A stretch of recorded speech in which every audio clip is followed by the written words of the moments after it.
Fala pessoal, bem-vindos a mais um vídeo aí de colecionismo no bate-papo de colecionador. Meu nome é José Roberto de São Paulo e hoje a gente vai falar sobre um assunto aí, sobre o que é colecionismo, tá? Tem muita gente que fala que todo colecionismo deriva de um problema psicológico. Besteira, tá? Existem aí algumas situações psicologicamente complexas e existe o colecionismo. Então vamos lá, né? O que seria um problema psicológico? Seria o acumulador, uma pessoa que quer colecionar tudo simplesmente porque ela acha que tudo é colecionável, tá? Então aí você tem um problema muito sério com uma pessoa dessa porque ela está buscando ali um acúmulo de objetos para sustentar ou para suplantar algum trauma que ela tenha. O que não é legal, tá? Então aí você tem aí os acumuladores, você tem pessoas com problemas aí de toque, você tem pessoas com problemas de impulso, que vão sair recolhendo, catando, comprando e juntando uma série de coisas sem um sentido crítico, sem um sentido de colecionador, tá? E o que caracteriza um colecionador e o colecionismo, tá? Justamente você busca contar uma história. Qual é a história? Isso vai depender da coleção de cada um e do motivo que cada um coleciona, tá? Então vamos lá. Eu considero aí dois grandes divisores aí de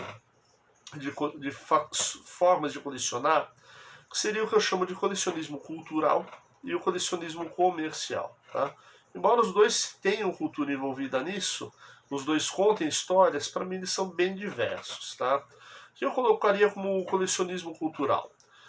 Numismática, que é a coleção de notas e moedas, filatelia, que é a coleção de selos, e outras coleções aí derivadas de qualquer fatores que ajudem a entender a cultura humana de uma forma de lapso de tempo mais abrangente e uma forma mais complexa, tá? Então, por exemplo, eu comecei a colecionar selos com 7 anos de idade. Como? Meu pai recebia correspondências de fora do país, da família, e eu achava muito legal aqueles selos diferentes, né? E eu lembro até hoje, um dos primeiros selos que me chamou a atenção foram os selos de Portugal, que traziam os uniformes militares de várias patentes, né? Pô, achei aquilo muito legal e comecei a juntar, né? E aquele juntar, daqui a pouco você começa a dar uma sequência, dar uma forma, e daqui a pouco você vê, você está colecionando selos, né? Na época não tinha internet, então nós colecionávamos encontrando fisicamente com outros colecionadores. Ganhei muitos selos de outros filatelistas e muito incentivo a isso.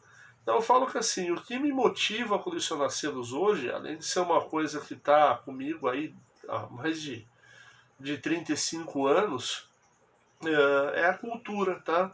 Então cada selo que entra na minha coleção, ele está acrescentando um pouco na minha capacidade intelectual e num conjunto cultural, tá?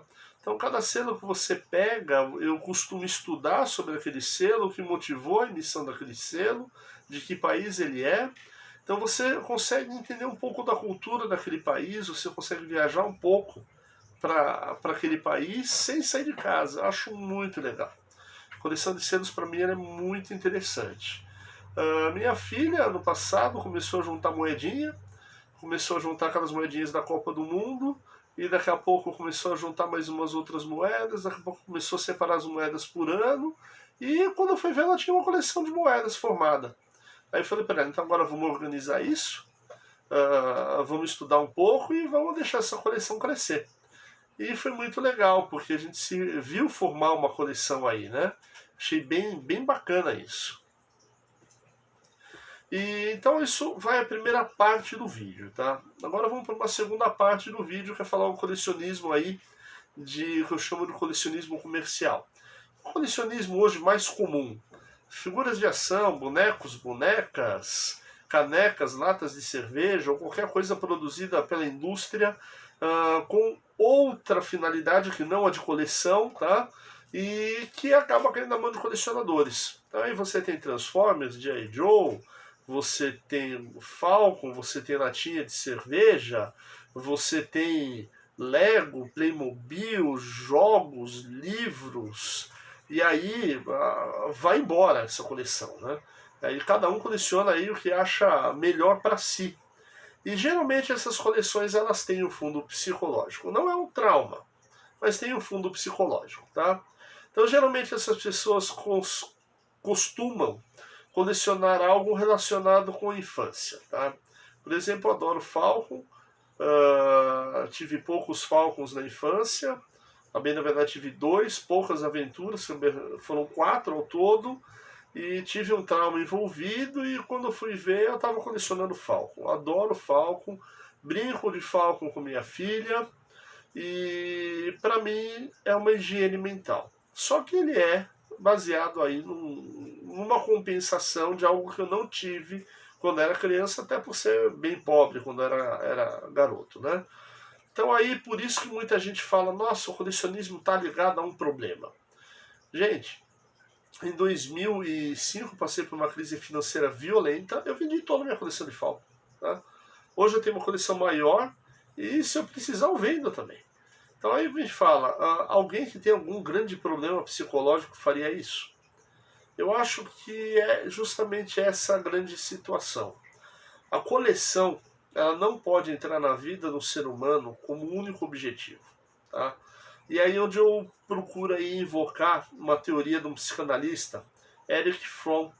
Em 1976 ele escreveu um livro com o título Ter ou Ser. E aí ele divide aí a psique do ser humano em duas grandes tendências, a tendência do ter e a tendência do ser. Para ele, quanto mais a pessoa dá importância no ter, mais fútil vai ser a sua existência, mais triste ela vai ser.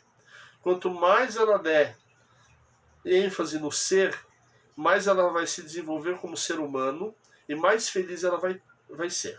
Só que justamente ele fala que tem um equilíbrio, não dá para a pessoa somente ter, tá? Ela é um ser humano, que ela vai ter alguma coisa do ser, e não adianta ela querer também só ser, porque ela precisa existir.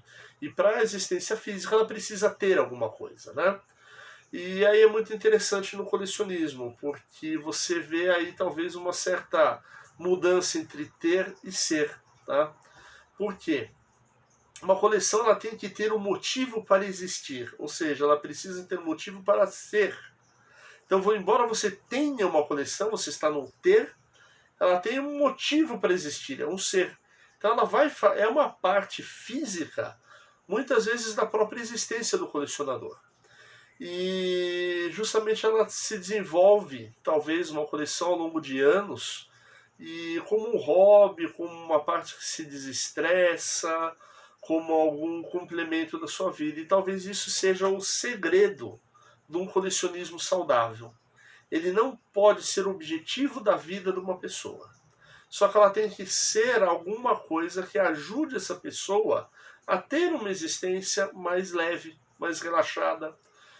Tem alguma coisa a ver com deixar um legado, talvez, tá? Eu vejo que Falcon não deve ser um legado que eu passe aí para a próxima geração. Mas já a minha coleção de selos eu vejo um legado para a próxima geração, sim. Ela vem aí de selos de 1800, tá? Então ela já está contando história antes do meu nascimento. E espero que minha filha dê continuidade, ele continue contando essa história para ela, para os filhos dela, para os meus netos. Então tem um sentido de continuidade, tá? Falcon já vejo que algum motivo no futuro ele não vai ter o mesmo valor comercial que tem hoje. Então já vejo que talvez ela tenha importância essa coleção para minha filha. E olha lá, eu creio que os meus netos não vão ter aí uma importância numa coleção de Falcon. Então acho que aí seja uma coleção mais relacionada ao ter mesmo, a uma satisfação pessoal minha. Só que eu não coloco as minhas coleções na frente do meu bem-estar, não coloco essas coleções na frente da minha família, não coloco essas coleções na frente do meu bem-estar financeiro. Tá? Então eu considero elas no caráter saudável. Eu já tive que vender peças de coleção recentemente, me desapeguei. Eu acho que até um exercício bom para o colecionador fazer, tá? Não é vender aquela peça repetida, é vender uma peça da coleção mesmo, para justamente ele não ficar apegado demais à coleção, tá? Então, gente, esse foi um bate-papo aí, leve, mas uma coisa menos crítica, tá? Eu vou deixar aqui links sobre o que eu acho importante a gente conhecer sobre psicologia do colecionismo. E é o que eu falo, nem todo colecionismo é saudável, mas isso não significa que todo colecionismo não seja saudável, tá? Então espero aí ter ajudado, espero que vocês sejam colecionadores saudáveis e vamos bater um papo. Vamos lá, vamos ver se a gente interage, podem deixar mensagens aqui no YouTube ou nos grupos onde isso aí for divulgado, tá? Espero ter ajudado, dado alguma luz aí para vocês. E até semana que vem aí com o nosso próximo bate-papo de colecionador. Até mais. Tchau, tchau.